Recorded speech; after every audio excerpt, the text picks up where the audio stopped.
السلام علیکم ورحمۃ اللہ وبرکاتہ نحمده ونصلی علی رسولہ الکریم اما بعد فاعوذ باللہ من الشیطان الرجیم بسم اللہ الرحمن الرحیم رب اشرح لی صدری ویسر لی امری واحلل عقدۃ من لسانی یفقہوا قولی۔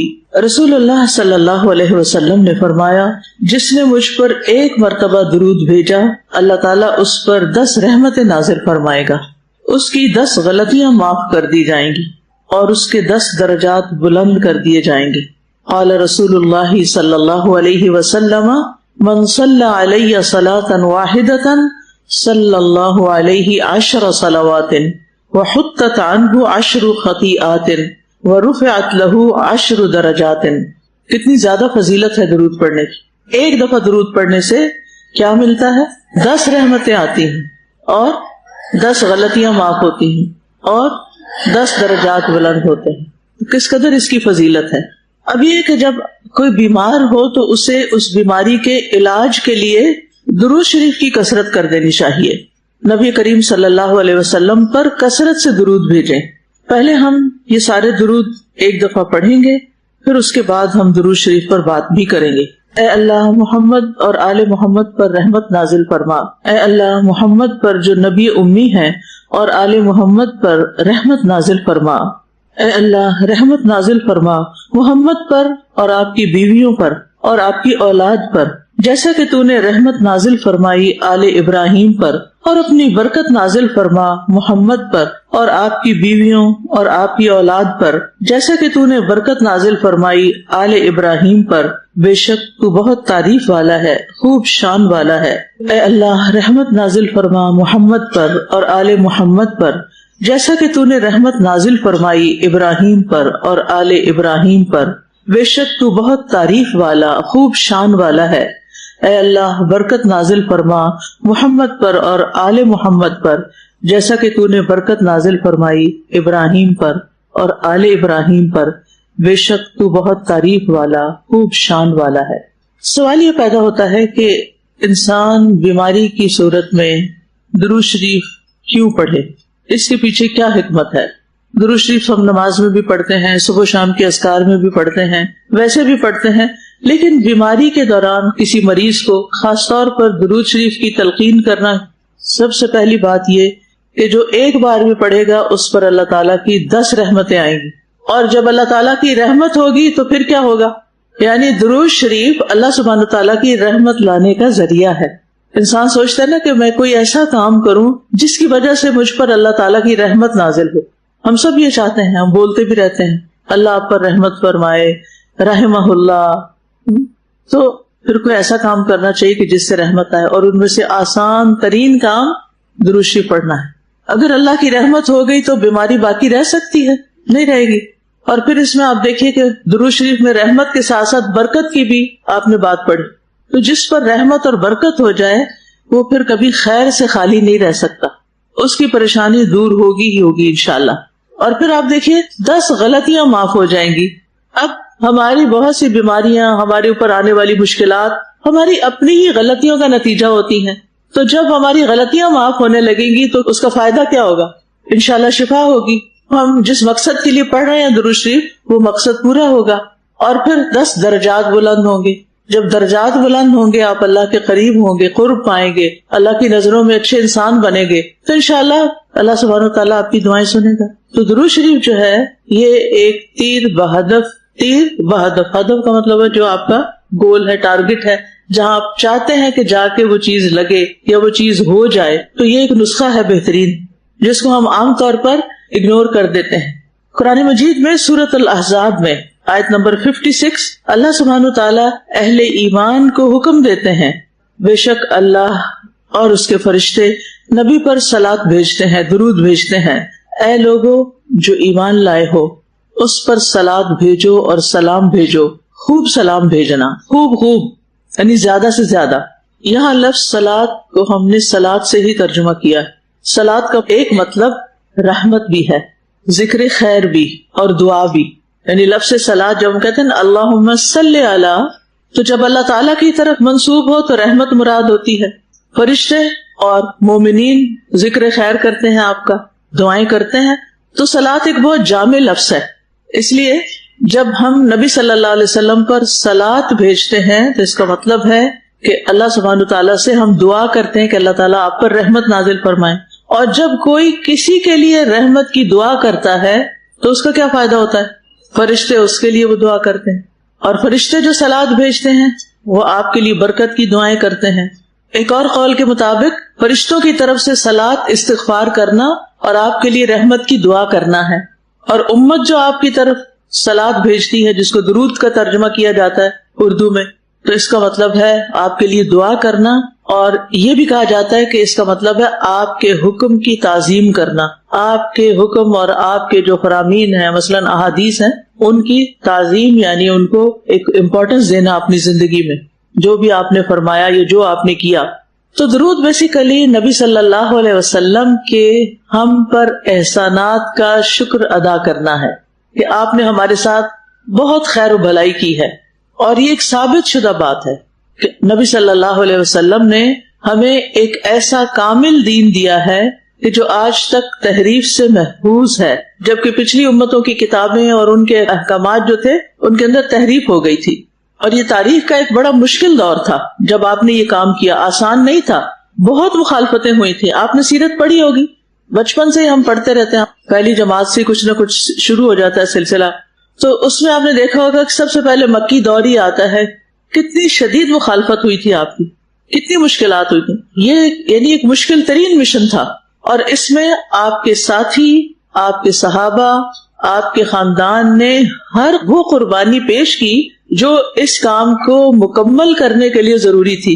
اگر وہ پیچھے ہٹ جاتے تو پھر یہ سب نعمتیں ہم تک نہ پہنچتی.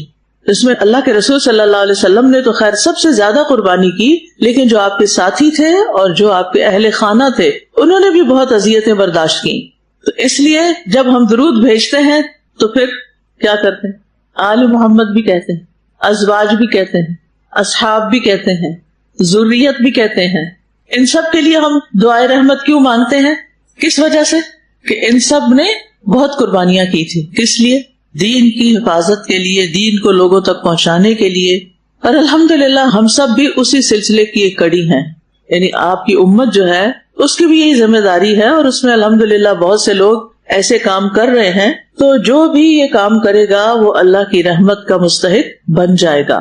تو قیامت تک کے لیے تمام مسلمانوں پر یہ لازم کر دیا گیا، نماز کا حصہ بنا دیا گیا، اذان کے بعد درود شریف پڑھنے کا حکم دیا گیا، تاکہ ہم سب آپ کے احسان عظیم کا اعتراف کریں، اس کو مان لیں. اور یہ ویسے بھی ایک عمومی سی بات ہے نا کہ جب کوئی شخص کسی پر احسان کرے تو انسانی فطرت تقاضا کرتی ہے، اندر سے خود کسی کو کہنا نہیں پڑتا. یعنی آپ کو کیا کرنا پڑتا ہے؟ آپ کو اس کا شکریہ ادا کرنا ہوتا ہے. یہ آپ کے اندر اللہ سبحانہ تعالیٰ نے ایک ایسی چیز رکھ دی ہے، وہ آتا نا فَأَلْهَمَهَا فُجُورَهَا وَتَقْوَاهَا، یعنی برے خیالات بھی انسان کو آتے ہیں لیکن اس کے ساتھ ساتھ اچھے خیالات بھی آتے ہیں. تو جب انسان کو کوئی خوشی ملتی ہے، کسی کی طرف سے کوئی خیر ملتی ہے، تو قدرتی طور پر ہمارے دل میں اس کے لیے تعریف کے جذبات، شکریہ کے جذبات پیدا ہوتے ہیں. ہم چونکہ صحابہ کے بارے میں ذرا پڑھتے کم ہیں، یا آپ کے ازواج کے بارے میں ہماری معلومات کم ہیں، یا ان کی قربانیوں کے بارے میں ہم بھول جاتے ہیں، لہٰذا ہمارا درود بھی ایک بے روح سا ہو جاتا ہے. تو ان کے عظیم احسانات پر ایک فطری تقاضا ہے کہ اس پر شکر کا اظہار کیا جائے اور پھر ان کے لیے دعا کی جائے. تو درود جو ہے یہ ایک طرح سے شکر ادا کرنے کا طریقہ ہے. اور پیچھے ہم بہت پڑھ چکے ہیں کہ جو مثبت سوچ ہوتی ہے، جو شکر گزار انسان ہوتا ہے، اس کی نعمتوں میں اضافہ بھی ہوتا ہے، اس کی نعمتیں محفوظ بھی ہوتی ہیں، اور اللہ تعالیٰ اس سے محبت بھی کرتا ہے. تو درود شریف جب ہم بیماری کی حالت میں پڑھتے ہیں تو یہ شکر گزاری کی وجہ سے اور دعا کی وجہ سے اور احسان ماننے کی وجہ سے پھر ہم ایک پازیٹو سوچ کی طرف جاتے ہیں. اور اس طرح ہمیں نہ صرف یہ کہ ثواب ملتا ہے بلکہ ایک روحانی سکون بھی ملتا ہے. کیونکہ جب آپ کسی کے لیے کچھ کرتے ہیں تو کیا ہوتا ہے؟ سکون ملتا ہے یا نہیں؟ اگرچہ اس کام میں مشقت ہوتی ہے، تکلیف ہوتی ہے، ٹھیک ہے نا. مثلا آپ کسی کو پانی کا گلاس ہی بھر کے دیتے ہیں، تھوڑی سی تکلیف تو ہوئی، لیکن جب اس شخص کی پیاس بجھتی ہے تو اس کے چہرے کے تاثرات بدلتے، اس کو دیکھ کر کیا ہوتا ہے؟ یا ایک ماں اپنے بچے کو جب کھانا کھلاتی ہے اور وہ جو مشکل ہی ہوتی ہے، یہ دودھ پلاتی ہے، کوئی بھی اس کی تکلیف دور کرتی ہے، تو تکلیف اٹھا کر آپ دوسرے کی تکلیف دور کرتے ہیں، تکلیف اٹھا کر، یعنی خود کو تکلیف میں ڈال لیتے ہیں اور اس کی تکلیف ہٹا رہے ہوتے ہیں۔ جب آپ کے اندر یہ چیز پیدا ہو جاتی ہے تو آپ رحمت کے لائق ہو جاتے ہیں، آپ قابل رحم ہو جاتے ہیں کہ آپ پر بھی اللہ تعالیٰ رحم فرمائے، ٹھیک ہے۔ تو ہم جب درود شریف پڑھتے ہیں تو اس سے پھر نیکیاں بھی ہمیں ملتی ہیں، گناہ بھی معاف ہوتے ہیں، درجے بھی بلند ہوتے ہیں، اور رحمت اور برکت بھی آتی ہے۔ تو درود شریف کا پڑھنا اور سوچ سمجھ کر پڑھنا یہ دراصل دل کو سکون دیتا ہے، روح کو طاقت بخشتا ہے، اور ایک اور فائدہ بھی ہے، اور وہ ہے دعاؤں کی قبولیت ہوتی ہے۔ یعنی جب آپ شفا کی دعاؤں کی کتاب مثلا آپ پڑھنے لگے ہیں کسی مریض کے پاس، یا مریض خود پڑھ رہا ہے، تو سب سے پہلے آپ تسبیح پڑھیں گے، اس کے بعد کیا کریں گے؟ درود شریف پڑھیں گے، اور اس طرح آپ کے لیے قبولیت کا راستہ کھل جائے گا، ٹھیک ہے نا۔ اور پھر اس کے بعد یہ ہے کہ آپ کے دکھ درد دور ہونے لگیں گے۔ امام ابن القیم رحمہ اللہ فرماتے ہیں کہ درود شریف پڑھنے سے دل زندہ ہوتا ہے، غم دور ہوتے ہیں، برکت آتی ہے، اور بیماریوں سے شفا ملتی ہے۔ تو گویا درود شفا کا ذریعہ ہے۔ اور اگر آپ تھوڑا سا اہتمام کچھ اور چیزوں کا بھی کر لیں، اور وہ کیا ہے کہ آپ دعائیں پڑھنے لگے ہیں، خاص طور پر مریض پر پڑھنے لگے ہیں، یا خود بیمار ہے پڑھنے لگے ہیں، وضو کر لیں، وضو نہیں ہو سکتا تیمم کر لیں، دل میں شفا کا یقین رکھیں کہ میں یہ کام جو کرنے لگا ہوں اس کا نتیجہ نکلنے والا ہے، اور پھر دعاؤں کی ابتدا اور انتہا دونوں طرف آپ کیا کریں؟ درود پڑھیں، اور پھر درود کو پورے شعور کے ساتھ، محبت کے ساتھ پڑھیں، جن کے لیے دعا کر رہے ہیں ان کے احسانات کو یاد کر کے پڑھیں، تو انشاءاللہ آپ دیکھیں گے کہ بہت جلد فائدہ ہوگا۔ اور جب ہم درود پڑھتے ہیں تو کیا ہوتا ہے؟ ہم درود پڑھتے ہیں، فرشتے ہمارے لیے دعا شروع کر دیتے ہیں، اور برکتیں نازل ہونے لگتی ہیں، اور ہم انشاءاللہ آخرت میں پھر نبی صلی اللہ علیہ وسلم کی سفارش کے مستحق بھی ہوں گے۔ حضرت حسین بن علی رضی اللہ عنہ سے مروی ہے کہ رسول اللہ صلی اللہ علیہ وسلم نے فرمایا، جس کے پاس میرا ذکر کیا گیا اور وہ مجھ پر درود بھیجنا بھول گیا، وہ جنت کے راستے سے بھٹک گیا۔ تو اس سے کیا پتہ چلتا ہے کہ گویا درود کا پڑھنا، اور خاص طور پر اگر کسی مجلس میں نبی صلی اللہ علیہ وسلم کا ذکر ہو رہا ہو تو وہاں پڑھنا کیا ہے؟ جنت کی طرف جانے کا راستہ ہے۔ اور جو درود نہ پڑھے تو اس کے لیے دوری ہے، رسوائی ہے۔ ایک دفعہ نبی صلی اللہ علیہ وسلم ممبر پر تشریف لے جا رہے تھے، ایک سیڑھی چڑھے تو آپ نے فرمایا آمین، 3 دفعہ آپ نے آمین فرمایا ہر سٹیپ پر چڑھتے ہوئے۔ تو پھر آپ نے فرمایا کہ میرے پاس جبریل آئے تھے اور فرمایا، اے محمد، جس نے رمضان کا مہینہ پایا پھر اس کی بخشش نہ ہو سکی، اللہ تعالیٰ اس کو اپنی رحمت سے دور کر دے۔ تو میں نے کہا آمین۔ فرمایا، جس نے اپنے والدین میں دونوں یا ایک کو پایا اور پھر آگ میں داخل ہوا، اللہ اس کو اپنی رحمت سے دور کرے۔ میں نے کہا آمین۔ پھر فرمایا، جس کے سامنے آپ کا ذکر کیا گیا اور اس نے آپ پر درود نہیں پڑھا تو اللہ اس کو بھی اپنی رحمت سے دور کر دے۔ تو گویا پڑھنا رحمت لانے کا ذریعہ ہے، اور آپ کا ذکر آنے پر نہ پڑھنا رحمت سے دوری کا ذریعہ ہے۔ اور دعا کرنے والے جبریل علیہ السلام ہیں، اور آمین کہنے والے نبی صلی اللہ علیہ وسلم ہیں۔ ایک اور روایت میں آتا ہے، وہ شخص رسوا ہوا جس کے سامنے آپ کا ذکر کیا گیا اور اس نے آپ پر درود نہیں پڑھا۔ ٹھیک ہے۔ امام ابن قیم نے درود شریف پڑھنے کے 39 فوائد ذکر کیے ہیں، 39 فائدے۔ آپ نے کچھ فائدے تو سنے ہیں، اس کے علاوہ بھی کچھ فائدے ہیں، ان کی کتابوں میں اس کا تذکرہ ملتا ہے۔ تو بہرحال بات یہی ہے کہ جو درود پڑھے گا وہ پریشانیوں سے نجات پائے گا۔ ایک شخص نے عرض کیا، اے اللہ کے رسول، کیا میں اپنی دعا کا 1/3 تہائی حصہ آپ پر درود پڑھنے کے لیے مقرر کر دوں؟ یعنی جتنی دیر میں دعا مانگتا ہوں، مثلا 9 منٹ مانگتا ہوں تو 3 منٹ صرف درود ہی پڑھتا رہوں؟ آپ نے فرمایا ہاں، اگر تم چاہو۔ اس نے کہا کیا 2/3 کروں، یعنی 6 منٹ پڑھ لوں؟ آپ نے یہ مثال دے رہی ہوں، اس نے 6 منٹ کی بات نہیں تھی وہاں، پھر بات سمجھانے کے لیے بات کریں۔ آپ نے فرمایا ہاں، اگر تم چاہو۔ اس نے کہا اگر میں ساری دعا درود کے لیے مقرر کر دوں؟ تو آپ نے فرمایا پھر تو اللہ تمہارے دنیا اور آخرت کے غم اور فکر کے لیے تمہیں کافی ہو جائے گا۔ تو اس کا یہ مطلب نہیں کہ ہمیں کوئی اور دعا مانگنی نہیں چاہیے۔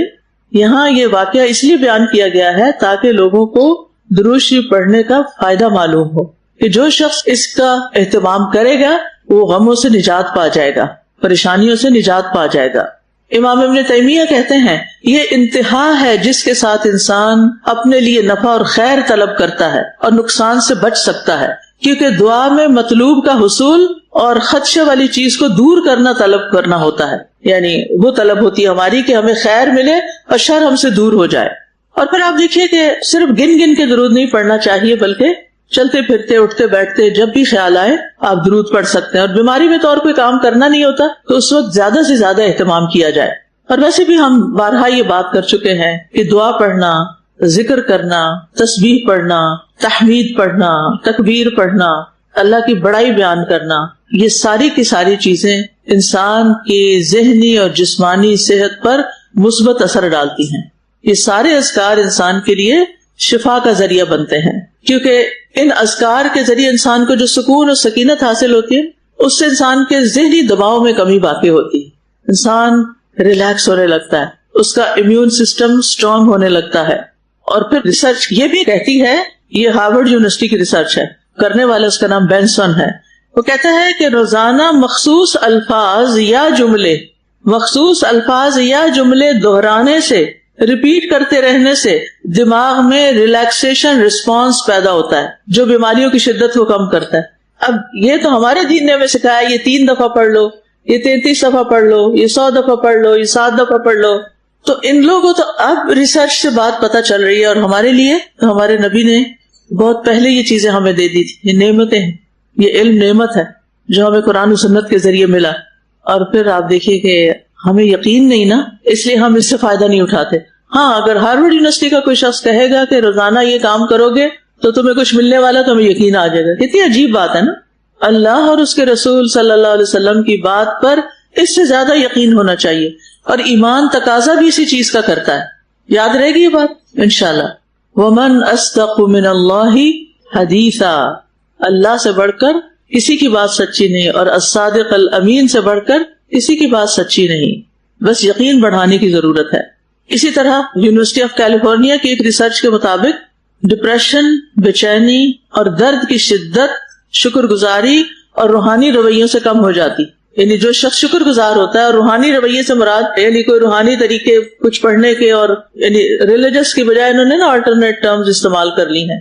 میڈیٹیشن کبھی کہتے ہیں اور کبھی اسی طرح کی اور چیزیں. لیکن ہمارے نزدیک کیا ہے؟ اذکار. ہم ان کو کیا کہیں گے؟ اذکار کرنے سے، دعائیں پڑھنے سے، اللہ سبحانہ تعالیٰ کے بارے میں اچھا گمان رکھنے سے انسان کو ذہنی سکون ملتا ہے، اس کی بے چینی اور تکلیف دور ہوتی ہے. ایک اور تحقیق کے مطابق مسلسل دینی اذکار کا عمل کرنے والوں میں بیماری سے جلد صحت یابی کی شرح زیادہ دیکھی گئی. وہ دوسرے مریضوں کے مقابلے میں جلد صحت یاب ہوئے. اسی طرح کہا جاتا ہے کہ EEG یہ الیکٹرانک وے ہے ایک دماغ کی لہروں کو جاننے کا، اس کے مطالعے سے یعنی وہ کچھ انسٹرومنٹس وغیرہ لگا دیتے ہیں اور پھر اسکرین پہ دیکھتے ہیں اور سنواتے ہیں کچھ، اور پھر دیکھتے ہیں کہ کیا چینجز آ رہی ہیں برین ویوز میں. تو وہ کہتے ہیں کہ ذکر اور دعا کے دوران دماغ کی الفا ویوز ہوتی ہیں جو سکون اور فوکس کی علامت ہوتی ہیں، ان میں اضافہ ہو جاتا ہے. ٹھیک ہے، تو مطلب یہ باتیں کرنے کا یہ ہے کہ یہ بات تحقیق سے بھی اب ثابت شدہ ہے جو ہمیں وحی الہی کے ذریعے مفت میں مل گئی تھی. تو خلاصہ یہی ہے کہ ہم کیا کریں؟ پوری توجہ کے ساتھ، مثبت سوچ کے ساتھ کہ اس کا فائدہ ہونا ہے، دل جمعی کے ساتھ، خوشی کے ساتھ اذکار کریں، درود شریف پڑھیں. اور ویسے ہمیں تاکید بھی کی گئی ہے، نبی صلی اللہ علیہ وسلم نے فرمایا جس کے پاس میرا ذکر کیا گیا وہ ضرور مجھ پر درود بھیجے.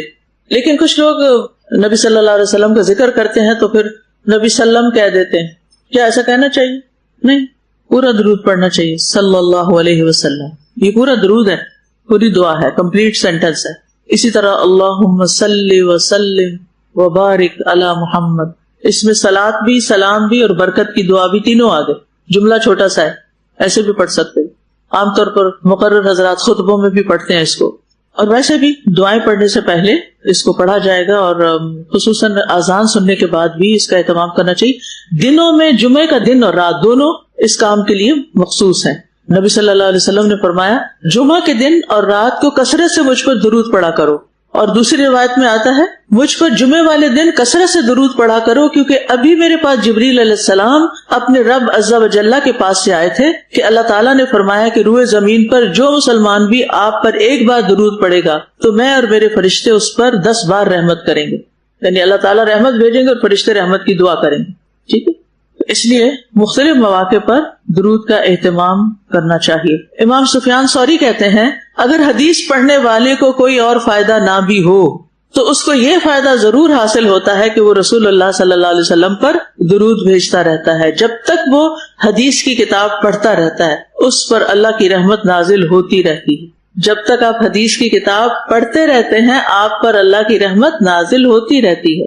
تو رحمت پانے کے لیے کیا کریں؟ حدیث پڑھتے رہیں. ضروری نہیں کہ کورس میں کوئی کتاب ہو تو پھر ہی پڑھیں, اس کے علاوہ بھی طریقے سوچیں کہ آپ کیا پڑھ سکتے ہیں. حدیث کی کوئی بھی کتاب آپ شروع کر لیں, 2 حدیثیں ہی روز پڑھ لیں, 3 پڑھ لیں, علم وحی میں اضافہ ہوگا, برکتیں نازل ہوں گی. اور آپ کو پتا ہے کہ ترکی میں خاص طور پر یہ رواج تھا کہ جب ان پر کوئی مشکل آتی تھی تو وہ بخاری کا ختم کرتے, مل کے سارے لوگ بیٹھ کے پوری بخاری پڑھ لیتے کیونکہ بے شمار دفعہ اس میں درود آتا. اچھا ایک اور بات یہ بھی یاد رکھیے کہ درود پڑھنے کے لیے کوئی جگہ مخصوص نہیں کہ مصلی پر ہی بیٹھے ہوں, کہیں بھی پڑھ سکتے ہیں. اور اس کے علاوہ تعداد بھی مقرر نہیں کہ اتنی دفعہ ضرور پڑھنا ہے, سوائے صبح شام کے اذکار کے 10 دفعہ اس میں بتایا گیا. پھر آپ دیکھیے کہ ایک سوال کیا جاتا ہے, کیا پیریڈز میں درود شریف پڑھ لیں؟ یہ سوال کرتے ہیں نا لوگ. پیریڈز کی حالت, نفاس کی حالت درود شریف پڑھنے میں رکاوٹ نہیں ہے, آپ پڑھ سکتے ہیں. ٹھیک ہے, بغیر وضو کے بھی پڑھ سکتے ہیں. وضو کے ساتھ پڑھنا زیادہ افضل ہے لیکن بغیر وضو کے بھی آپ پڑھ سکتے ہیں. اچھا بعض لوگ کئی ہزار دفعہ پڑھتے ہیں دن میں درود, آپ کو پتا ہے. یعنی کچھ لوگوں کو میں نے خود پرسنلی دیکھا کہ وہ ہر وقت ذکر کریں, ان کے ہونٹ ہل رہے ہوتے ہیں. تو میں نے پوچھا کہ آپ کیا پڑھتی ہیں, تو انہوں نے کچھ تعداد بتائی جو مجھے یاد نہیں. ان کی والدہ نے شاید ان کو سکھایا تھا اور اس وقت سے وہ مسلسل پڑھتی رہتی. اور ان کے شوہر حافظ ہیں اور وہ دن اور رات میں ایک قرآن پڑھ لیتے, چلتے پھرتے کام کاج کرتے. یعنی ان کا روٹین ہے روزانہ کا. کیسے کیسی ہمتیں ہیں لوگوں کے پاس, کیسے کیسے اللہ نے ان کے لیے رحمت اور برکت کے دروازے کھولے. وہ کون سی چیز ہے جو ہم ایسی کر رہے ہیں جو عام لوگ نہ کرتے ہیں؟ کوئی تو ہونی چاہیے نا, ایک ایکسٹرا مائل تو جانا چاہیے. ہمیں کس کو فالو کرنا چاہیے؟ ان کو جو نیکیوں میں ہم سے آگے ہیں یا جو پیچھے ہیں. لیکن نارملی ہم کیا کرتے ہیں, وہ بھی تو نہیں کر رہا, ابھی اس نے بھی نہیں کیا, وہ تو مجھ سے زیادہ جانتا ہے, اس نے بھی نہیں کیا, تو کیا فرق پڑتا ہے, یہ کر لے پھر میں بھی کر لوں گی. میرے لیے کوئی رول ماڈل ہی نہیں, کوئی انسپریشن ہی نہیں, میں کیا کروں, کوئی موٹیویشن نہیں. یہ نہ سوچا کریں. آپ موٹیویشن بنے دوسروں کے لیے, آپ انسپریشن بنے دوسروں کے لیے, آپ لیڈ کریں دوسروں کو. صرف فالوور بن کے ہی جینا ہے, خود اپنے طور پہ کچھ نہیں کرنا اور اپنی طرف سے دوسروں کے لیے خیر نہیں عام کرنی. تو سستی سے باہر نکلیں اور سستی دور کرنے کے لیے بھی درود پڑھیں. اور ایک فائدہ یہ بھی ہوگا کہ جتنا آپ درود پڑھیں گے نا, آپ کو نبی صلی اللہ علیہ وسلم سے محبت ہو جائے گی. اور یہ محبت اتنی خوبصورت چیز ہے کہ آپ سوچ ہی نہیں سکتے. آپ کو پھر اپنی تنہائی میں کیا نہیں ہوگا, کوئی ڈپریشن نہیں ہوگا, آپ کے ہلکے ہلکے آنسو آئیں گے, آپ کے دل میں نبی صلی اللہ علیہ وسلم کی یاد ہوگی, کوئی قربانی کا موقع کہ کس موقع پر آپ نے کیسی قربانی کی, مختلف سچویشن یاد آئیں گی. درود شریف پڑھ رہے ہوں گے اور آپ خیالوں میں مدینہ پہنچے ہوئے ہوں گے. تو زندگی میں کچھ تو کرنا ہے نا, اور کچھ نہیں, چلو محبت ہی کر لیں. لیکن ایک محبت جب ہوگی تو پھر کام بھی ہوگا, سنت کی پیروی بھی ہوگی, کچھ کریں گے بھی صحیح. کیونکہ جو جس سے جتنی محبت کرتا ہے اس کو اتنا زیادہ یاد کرتا ہے اور اس کا تذکرہ دوسروں میں بھی کرتا ہے. تو بہرحال ہمیں کثرت سے درود بھیجنا چاہیے. پیاری استاذہ, قرآن میں اللہ تعالیٰ فرماتے ہیں نا, وَرَفَعْنَا لَكَ ذِكْرَكَ, ہم نے آپ کے ذکر کو بلند کر دیا. لیکن آپ سوچیں کہ وہ ذکر بلند کیسے ہوا. مسلسل قربانیاں دی, مسلسل صحابہ کی ٹریننگ کی اور کوئی تبدیلی کے نعرے نہیں لگائے. خاموشی سے ان کے دلوں کو بدل دیا. اور دل بھی ان کے ایسے بدلے استاذہ کہ دین ان کے لیے کوئی پارٹ ٹائم جاب نہیں تھا. صحابہ کے لیے دین ان کا پیشن تھا, ان کا ویژن تھا, ان کا مشن تھا. تو بہت ہی خوبصورت قربانیاں ہیں جو رسول اللہ صلی اللہ علیہ وسلم نے ہمارے لیے کی. پھر آپ دیکھیں نا, وَلَقَدْ آتَيْنَاهُ أَجْرَهُ فِي الدُّنْيَا, نبی صلی اللہ علیہ وسلم کے ساتھ حضرت ابراہیم کی چونکہ قربانیاں بہت زیادہ, ان کے خاندان کی قربانیاں, ان کا بھی اجر اللہ نے دنیا میں ان کو دیا. یہ درود شریف پڑھنا نبی صلی اللہ علیہ وسلم کے لیے دنیا میں ان کو ملنے والا اجر ہے, اور رفعنا لک ذکرک جو ہے یہ دنیا میں ملنے والا اجر ہے. استاذہ آپ نے بات کی نا کہ کس طریقے سے ہماری نیند میں افیکٹ ہوتا ہے, تو I was thinking and I was relating, اس طرح ہمارے دین نے ہمیں رات کی بھی روٹین سکھا دی ہے. کیونکہ الفا اسٹیٹ میں جانے کے لیے بھی آپ کو کچھ چیزیں کرنی پڑتی ہیں. نیند کے لیے الفا اسٹیٹ ہونا بہت ضروری ہے. اکثر لوگ رات کو کیفین لے لیتے ہیں, چائے پی کے سو جاتے ہیں, اندیش سے کہ ہمیں نیند آ جاتی ہے. ٹھیک ہے, آ جاتی ہے نیند کچھ لوگوں کو چائے پی کے, مگر وہ الفا اسٹیٹ ریچ نہیں کر پاتے, اور پھر صبح اٹھ کے وہ تھکے ہوئے, اور کمر میں درد ہے, شولڈرز میں درد ہے. تو آئی واز ونڈرنگ کہ کس طرح ہماری رات کی روٹین ہے کہ جس میں ہم نے رات کے عشاء کے بعد کہتے ہیں کہ سو جانا چاہیے, آخری کام عشاء ہونا چاہیے, پھر اذکار ہیں, پھر سورہ بقرہ کی آخری آیات ہیں, پھر سورہ ملک ہے, یہ قرآن کا ذکر ہے سارا نا. تو ذکر آٹومیٹکلی ہماری اسٹیٹ کو بھی چینج کر دیتا ہے, دل کی بھی اور برین کی بھی فریکوینسی کو تبدیل کر دیتا ہے, اور اتنا آسان طریقہ ہے ہماری الفا اسٹیٹ میں جانے کا, تو جو کہ ہمارے دین نے ہمیں سکھا دیا. ثواب کا ثواب ساتھ, یعنی آرام بھی فرما رہے ہیں، سکون بھی آ رہا ہے، اور آپ اجر بھی کما رہے ہیں، درجات بلند ہوئے چلے جا رہے ہیں۔ سلطان صلاح الدین ایوبی بڑا مشہور، آپ سب جانتے ہیں، صلیبی جنگوں کا ہیرو، اور بہت بڑے فاتح تھے اور بہت اچھے مسلمان بھی تھے، تو بہت سخت مارکے پیش آتے تھے۔ یونائٹڈ فورسز یورپ سے آ جاتی تھی، اور بڑے بڑے اس وقت کے ٹاپ کنگز اور نائٹس سارے یورپ سے آتے، اور اتنے اتنے مشہور بہادر جیسے رچرڈ دی لائن ان کا نام آتا ہے ہسٹری میں، اتنے لوگوں کو فیس کرنا، اور ان کے ساتھ تو ایک لمیٹڈ فورس تھی، اور ان کی جو حکومت تھی اس وقت مصر اور بعد میں دمشق تک چلی گئی، دیٹ از آل۔ لیکن ان کا ایک بس پکا وعدہ تھا کہ میں نے اسلام کی زمین کو اسلام کے لیے خالص کروانا غیر مذاہب سے، اور انہیں کا مشہور وہ جو جنگ ہے بیت المقدس کی بھی تھی، تو فائنلی انہوں نے پھر اس کو دوبارہ فتح کیا تھا۔ پہلے تو عمر رضی اللہ تعالیٰ عنہ کے ٹائم پہ ہوا تھا، پھر واپس چلا گیا کرسچنس کے ہاتھوں میں۔ یہ نور الدین زنگی کے پروردہ تھے۔ نور الدین زنگی بہت مشہور مرد مومن رولر گزرے، انہوں نے سیسا پلائی دیوار آپ صلی اللہ علیہ وسلم کے مقبرے کے گرد لگوائی تھی جب خواب میں آئے تھے آپ صلی اللہ علیہ وسلم، تو وہ بہت دین میں ڈیپ تھے سلطان صلاح الدین ایوبی۔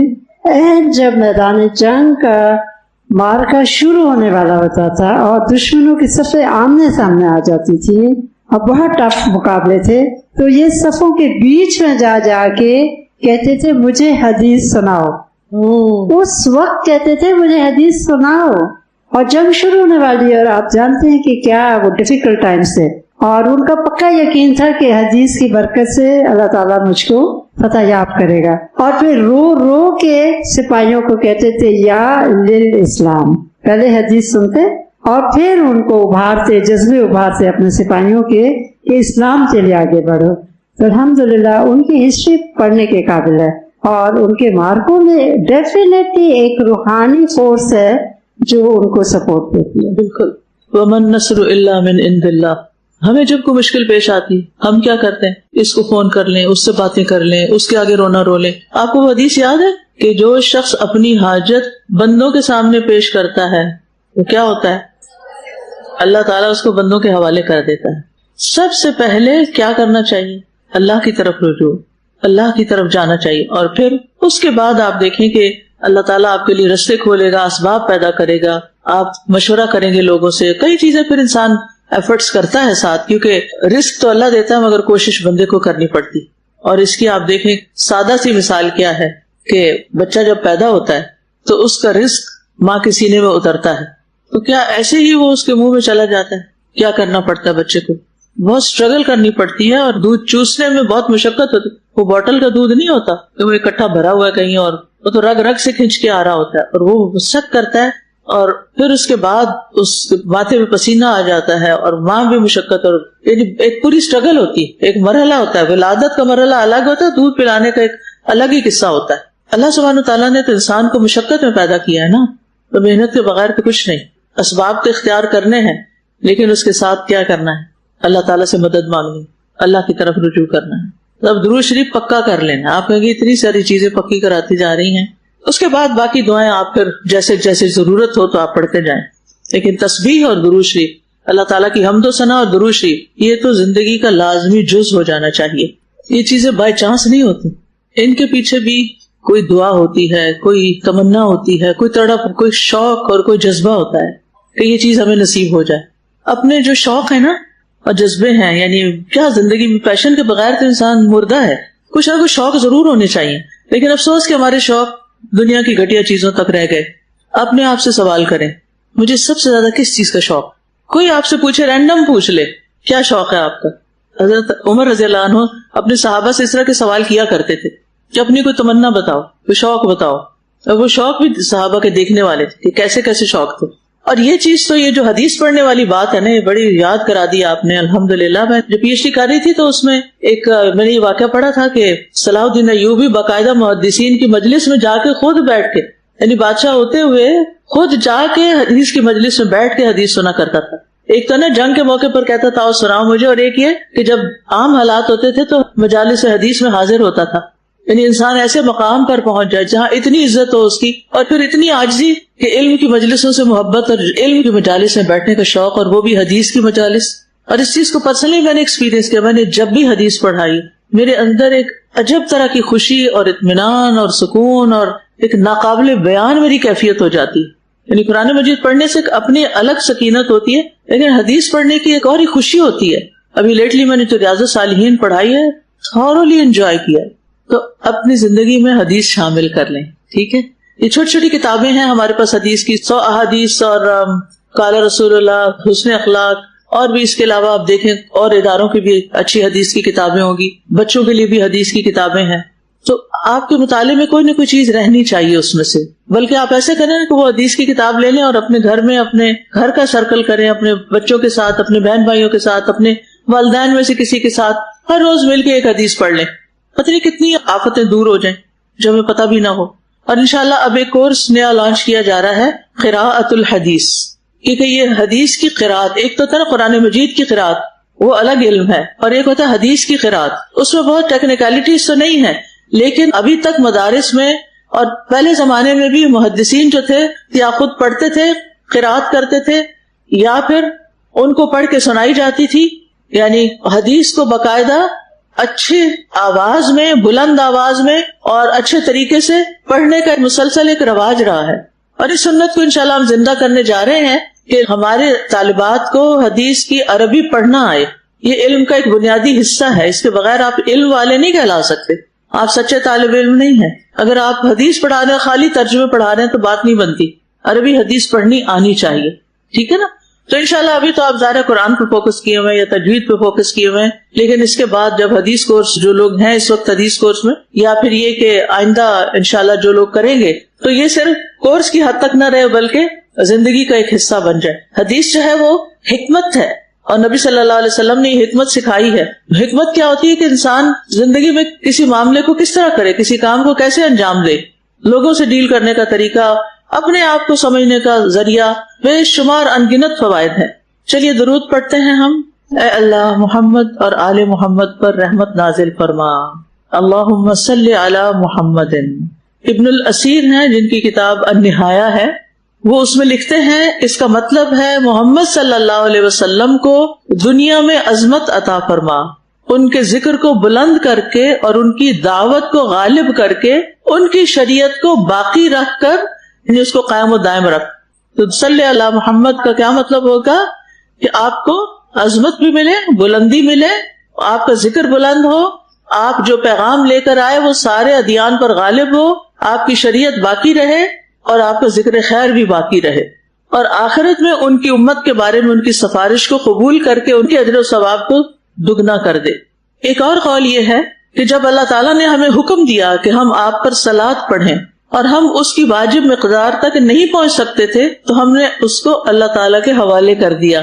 یعنی جب ہم حق نہیں ادا کر سکتے تھے درود پڑھنے کا تو ہم نے کیا کیا، اللہ تعالیٰ آپ ہی یہ رحمت بھیجیں. ہم تو دعائیں رحمت کرتے ہیں لیکن اس دعا کا بھی حق ادا نہیں کر سکتے، تو یا اللہ آپ ان پر جس کے وہ مستحق ہیں اپنی رحمت بھیجیں. یعنی اللہم صلی علی محمد کا مطلب ہے اللہ تعالیٰ آپ ایسا کر دیں، یعنی اے اللہ تو محمد صلی اللہ علیہ وسلم پر درود بھیج، کیونکہ تو ہی خوب جانتا ہے کہ ان کے شایان شان کتنا درود ہونا چاہیے. یعنی ہم نہیں اندازہ لگا سکتے کہ ان پہ کتنی رحمتیں ہونی چاہیے. آپ کو پتا ہے کہ وہ کتنی رحمت کے مستحق ہیں، اور آپ تو بذات خود رحمت للعالمین تھے. اور اسی طرح آل محمد سے مراد کیا ہے، اس میں آ رہا ہے نا پہلے درود میں اللہم صلی علی محمد وعلی آل محمد. آل محمد سے مراد آپ کے اہل بیت ہیں. ایک اور قول کے مطابق اس سے مراد آپ کے صحابہ اور وہ لوگ جو آپ پر ایمان لائے.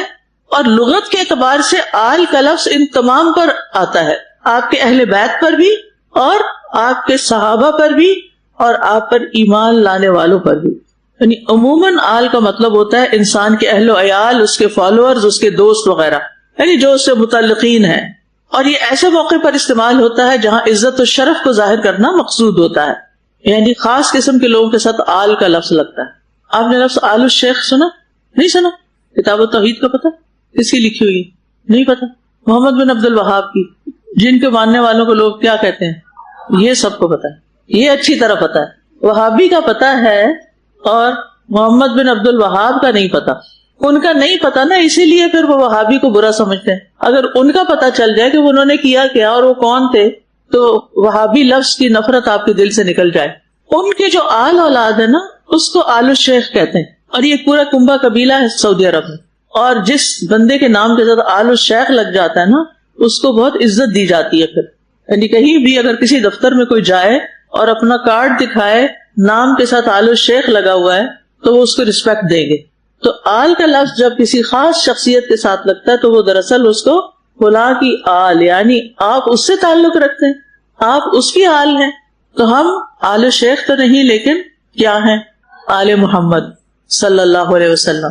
اگر ہم آپ پر سچے دل سے ایمان لائے ہیں اور آپ کی پیروی کرتے ہیں، ٹھیک ہے، اور اس سے مراد آپ کی تمام امت بھی لی جاتی ہے جس کو امت اجابت کہا جاتا ہے. آپ کی امت دو طرح کی ہے. آپ آخری نبی ہیں نا، قیامت تک آنے والے تمام انسان آپ کی امت ہیں، لیکن وہ دو قسم کے ہیں. ایک ہے امت اجابت، وہ کون ہے؟ جنہوں نے آپ کی دعوت قبول کر لی یعنی مسلمان. اور دوسرے ہیں امت دعوت، جن کو اسلام کی دعوت دی جائے گی، وہ مانے یا نہ مانے. یعنی اس زمین پر ہر انسان اور ہر جن، نبی صلی اللہ علیہ وسلم ان دونوں کے لیے کیا ہے؟ ان دونوں کی طرف رسول بنا کر بھیجے گئے. وما ارسلناک الا رحمتا للعالمین. اور پھر انا ارسلناک للناس رسولا، اور کافتا للناس کا لفظ بھی آتا ہے سب لوگوں کے لیے. اس میں بھی دراصل درود ہی بھیجا گیا ہے، صرف نبی صلی اللہ علیہ وسلم کے نام کے ساتھ امی کا لفظ استعمال کیا گیا ہے، باقی چیز وہی ہے. 2 دفعہ آ رہا ہے نا، اللہم صلی علی محمد وعلی آل محمد. آپ کا نام 2 دفعہ آیا لیکن آپ کو النبی الامی کہا گیا. یہاں امی کون ہوتا ہے؟ امی کا لفظ ام سے ہے. ام کس کو کہتے ہیں؟ ماں. یعنی جس کے علم کا مبلغ اس کے والدین ہی ہو، اس نے کسی اور استاد سے نہ سیکھا ہو. اور یہ حدیث جو ہے یہ عقبہ بن عمر رضی اللہ عنہ سے روایت کی گئی ہے. آپ صلی اللہ علیہ وسلم کے بھی کئی ایک نام ہیں، ان میں سے ایک نام یہ بھی ہے امی، کہ آپ پڑھے لکھے نہیں تھے لیکن اس کے باوجود دنیا کے سب پڑھے لکھوں کو پڑھا دیا. یہ علم آپ کو اللہ کی طرف سے دیا گیا تھا اور یہ آپ کا شرف ہے، عیب نہیں ہے، شرف ہے. اے اللہ رحمت نازل فرما محمد پر اور آپ کی بیویوں پر اور آپ کی اولاد پر، جیسا کہ تو نے رحمت نازل فرمائی آل ابراہیم پر، اور اپنی برکت نازل فرما محمد پر اور آپ کی بیویوں اور آپ کی اولاد پر، جیسا کہ تو نے برکت نازل فرمائی آل ابراہیم پر، بے شک تو بہت تعریف والا خوب شان والا ہے. یہ صحیح بخاری کی روایت ہے، حدیث کا نمبر 3369 ہے. اب ابو حمید الساعدی رضی اللہ عنہ سے روایت ہے کہ صحابہ کرام نے عرض کیا، اے اللہ کے رسول، ہم آپ پر درود کیسے پڑھیں؟ تو آپ نے فرمایا اس طرح کہا کرو، اور آپ نے یہ درود خود سکھایا. اے اللہ رحمت نازل فرما محمد پر اور آل محمد پر، جیسا کہ تو نے رحمت نازل فرمائی ابراہیم پر اور آل ابراہیم پر، بے شک تو بہت تعریف والا خوب شان والا ہے. اے اللہ برکت نازل فرما محمد پر اور آل محمد پر، جیسا کہ تو نے برکت نازل فرمائی ابراہیم پر اور آل ابراہیم پر، بے شک تو بہت تعریف والا خوب شان والا ہے. اس درود کے بارے میں آتا ہے، عبد الرحمن بن ابو لیلہ سے روایت ہے، وہ کہتے ہیں کہ ایک مرتبہ میری حضرت کعب بن عجرہ رضی اللہ عنہ سے ملاقات ہوئی تو انہوں نے فرمایا، کیا میں تمہیں ایک تحفہ نہ دوں جو میں نے نبی صلی اللہ علیہ وسلم سے حاصل کیا؟ میں نے کہا ہاں ضرور، مجھے وہ تحفہ عنایت کریں. یہ تحفہ ہے، درود شریف کیا ہے؟ تحفہ ہے. ہم نے ایسا تحفہ کبھی کسی کو دیا؟ کوئی مانے ہی نہ. آپ کسی کو کہیں آئے میں آپ کو ایک دعا سکھاتی ہوں، یہ میری طرف سے آپ کے لیے تحفہ ہے، یعنی میں اس میں کوئی اجرت تعریف کچھ نہیں چاہتی. مجھے یاد ہے کہ جب میں چھوٹی تھی، پتہ نہیں کلاس میں ٹاپ کیا یا قرآن کا کوئی سپارہ ختم کیا، مجھے اوکیزن یاد نہیں، تو سب بہت خوش ہوئے کہ بڑا اچھا کارنامہ کیا ہے، اور کہنے لگے کہ اب اس کو کوئی تحفہ ملنا چاہیے. تو میں انتظار کرنے لگی کہ مجھے کیا ملتا ہے، انعام کون سا ملتا ہے، تحفہ کون سا ملتا ہے، لیکن ملا کچھ نہیں. انتظار کر رہی تھی تو میں نے اپنے والد سے پوچھا تو کہنے لگے کہ تحفہ تو تنکے کا بھی تحفہ ہوتا ہے. اصل میں ہر موقع پہ ہماری تربیت کرتے. جس دن میرا PhD کا رزلٹ نکلا تو میں نے فون کیا تو کہنے لگے بہت خوشی کی بات ہے، لیکن اس سے زیادہ خوشی ہے کہ آپ نے حج کر لیا اس دوران. یعنی وہ یہ نہیں کہ کوئی چھوٹا سا کوئی کام کیا تو ہمیں بہت تعریف کرے. آج کل کے والدین کیا کرتے ہیں، بچے نکمے بھی ہو تو تعریفوں کے پل باندھے رکھتے ہیں تاکہ یہ ہم سے خوش رہے، کسی طرح ہمیں تنگ نہ کریں تاکہ ہم اپنی اسکرین پہ بیٹھے رہیں. بچوں سے جان چھڑاتے ہیں. تو تربیت کے اپنے اپنے انداز ہوتے ہیں. تو اس دن سے وہ تنکے والی بات تو مجھے کبھی بھولی ہی نہیں نا، کہ تنکا بھی تحفہ ہوتا ہے یا انعام ہوتا ہے. یعنی اصل چیز کوئی مادی چیز نہیں ہوتی، آپ کو جو اکنالجمنٹ ملتی ہے کہ ہاں آپ نے یہ اچیو کر لیا، یہی کافی ہے. تو بہرحال وہ تحفہ کیا تھا؟ انہوں نے بیان کیا کہ ہم نے رسول اللہ صلی اللہ علیہ وسلم سے پوچھا تھا، اے اللہ کے رسول، ہم آپ پر اور آپ کے اہل بیت پر کس طرح درود بھیجا کریں، کیونکہ اللہ تعالیٰ نے آپ پر سلام بھیجنے کا طریقہ تو خود ہی ہمیں سکھا دیا ہے. تو آپ نے فرمایا یوں کہا کرو، اور پھر یہ درود شریف پڑھا. تو اس میں آپ دیکھیے ایک درود شریف میں باقی تو صلات ہی ہے آپ پر اور آپ کی آل پر، اور پھر جیسے ابراہیم علیہ السلام پر اور ان کی آل پر تھی. نئی چیز جو ہے وہ انکا حمید مجید ہے، اور پھر اللہ مبارک بھی ہے، برکت کی بات بھی ہے. یعنی بارک اللہ محمد، ان کا مطلب کیا ہے کہ اے اللہ جو تو نے محمد صلی اللہ علیہ وسلم کو شرف اور کرامت اور عزت عطا کی ہے، آپ اس کو بڑھاتے رہیں. برکت کے معنی میں کیا آتا ہے؟ افزائش اور دوام، دونوں چیزیں ہوتی ہے برکت میں. یعنی یہ تعریف زیادہ سے زیادہ لوگ کرتے رہیں اور اس کے ساتھ ساتھ یہ قائم بھی رہے. برکت میں دو چیزیں پائی جاتی ہیں، یعنی چیز کا زیادہ ہونا اور قائم رہنا. یعنی نبی صلی اللہ علیہ وسلم کی خیر و برکت اور آپ پر اللہ کی رحمت و برکت قائم رہے. اور پھر اللہ تعالیٰ کی تعریف کی گئی آخر میں، انکا حمید مجید. حمید فعیل کے وزن پر ہے، مبالغے کا صیغہ ہے، اور اس کا معنی مفعول والا ہے. یا اللہ تو محمود ہے، تیری تعریف کی ہوئی ہے، تو اپنی ذات میں محمود ہے، اپنی صفات میں، اپنے افعال میں، تو ہر حال میں قابل تعریف ہے. اور یہ تیری تعریف تیری مخلوق کی زبانوں پر ہے. ساری کائنات اللہ تعالیٰ کی تعریف کر رہی ہے. تو اللہ سبحانہ و تعالیٰ محمد صلی اللہ علیہ وسلم کی تعریف بھی کرتے ہیں، اس لیے حمید حامد کے معنوں میں بھی آ سکتا ہے، لیکن حمید محمود کے معنوں میں ہے کہ اللہ تعالیٰ آپ تو قابل تعریف ہیں اور آپ کے سارے ہی کام اچھے ہیں، آپ محمد صلی اللہ علیہ وسلم پر رحمت بھیجیں. اور پھر مجید کا مطلب ہوتا ہے مجد والا، بزرگی والا، عظیم ذات، بہت رحمت اور کرم فرمانے والا رب. ٹھیک ہے، تو آج عام دنوں سے ذرا زیادہ درود شریف پڑھیے. ٹھیک ہے، اور یہ جیسے انہوں نے مشورہ دیا نا، روٹی پکاتے ہوئے پڑھ لیں، سالن بناتے ہوئے پڑھ لیں، تو آپ بھی اپنی زندگی کی روٹین دیکھیں، کس روٹین میں کس کام کے ساتھ آپ نے درود پڑھتے رہنا ہے. وآخر دعوانا ان الحمد للہ رب العالمین. سبحانک اللہم وبحمدک، اشہد ان لا الہ الا انت، استغفرک واتوب الیک.